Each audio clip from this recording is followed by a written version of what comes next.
Baik kok Pak. Ini dia.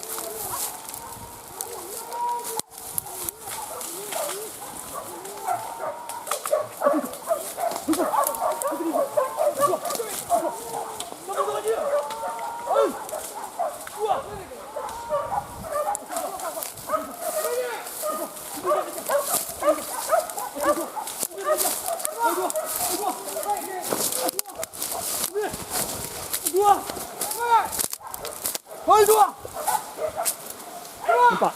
Nak lompat lah. Nampak babi dia buah bawah. Babi. Dua. Dua ke?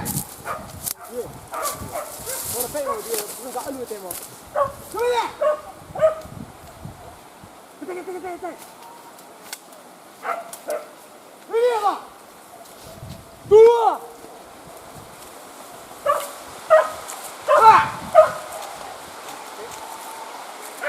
Dua tidak, dua.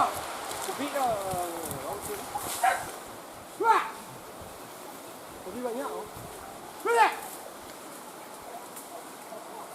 Dua. Mungkin lagi. Mana tu?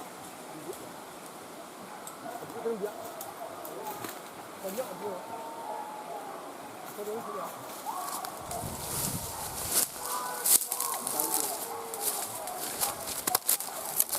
Dia lah. Wah, penting jangan ini dia. Atau yang dia tu ha, lihat tak? Wah. Nampak dia jom. Beli dah bandar dia. Wah, bahang ni tu. Lembut lah. Aku juga. Tujuh. Katai dua. Oh dua. Katai tu kaji yang. Oh dua. Katai dua. Ah dua. Dadang.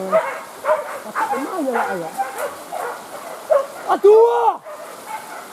Capek semua ini Pak. Lah tetangga dia tahu jalan apa ni dah. Iya, suku je kau. Ini tempat yang merah kan? Lele.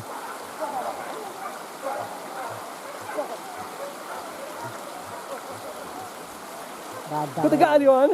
Tegak dulu. Kalau jalan ni lah. Kau payah, salah kan naik tempat dia. Saya nak berpikirnya teh.